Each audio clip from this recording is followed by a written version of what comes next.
নমস্কার বন্ধুরা, আশা করি তোমরা ভালো আছো, আমরাও ভালো আছি। আর দেখো এখানে এইটা খয়রা মাছ, এখানে ইলিশ মাছগুলো চালিয়ে দেয়। আর এনেছি বাটা মাছ, একদম জ্যান্ত। আর খয়রা মাছগুলোও কিন্তু ভালো, আর এখানে বলে খোকা ইলিশ। যাই হোক, ভালো করে কেটে দিয়ে মাছগুলোকে পরিষ্কার করলাম। আর আজকে বাটা মাছ রান্না করব কচুরগাঠি আলু দিয়ে পাতলা ঝোল। চলো শুরু করা যাক। প্রথমে একটু ভালো করে কেটে দিয়ে নুন হলুদটা মাখিয়ে নিলাম, তারপরে মাছগুলোকে বেশ ভেজে নেব। আর জ্যান্ত মাছ বেশি না ভাজলেও চলে যাবে, ভেজে নেব। ভাজার পরে তারপরে দেখো এই যে ভেজে নিয়েছি হালকা হালকা করে, তোমরা চাইলে কড়া করেও ভেজে নিতে পারো।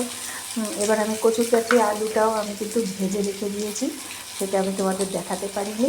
আর এই দিকে দিয়ে দিলাম একটু কালো জিরে। আর টান ঝাল টান লবণ দিয়ে কিন্তু এই ঝোলটা রান্না করলে কিন্তু আর কিছু লাগবে না। আর মিক্সিতে বেটে নিয়েছিলাম কাঁচা লঙ্কা আর টমেটো বেশি করে দিয়ে দিলাম, সেই টেস্টটা। টমেটো দিয়েও কিন্তু মাছের ঝোল রান্না করা যায়, শুধু টমেটো বাটা দিয়ে। কে কে খেয়েছো জানি না, আমার তো ভীষণ ভালো লাগে টমেটো বাটার ঝোল। যাই হোক, কথায় কথায় মশলাটা তেলে দিয়ে দিলাম। দেওয়ার পরে তারপরে মশলাটাকে ভালো করে বেশ কষিয়ে নিচ্ছি। কষিয়ে নেওয়ার পরে এবার ভেজে রেখেছিলাম যে আলুগুলো, সেই আলুগুলোও দিয়ে দিলাম, আর কচুরগাঠিটাও দিয়ে দিলাম একসাথে। কচুরগাঠিটা আমি হালকা একটু ভাত দিয়ে নিয়েছিলাম। আর এবার ভালো করে একদম কষিয়ে নেব, একদম ভাজা ভাজা করে কষিয়ে নেব মশলার সাথে।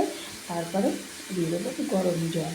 আর বেশ খানিকটাই আমি জল ব্যবহার করব, কারণ যত ঝোলটা একদম মানে খুব জোরালোভাবে ফুটবে, তত কিন্তু খেতে স্বাদ হবে। গরমকালে যদি এইরকম মাছের ঝোল ভাত হয় না, সাথে কিন্তু আর কিচ্ছু লাগে না।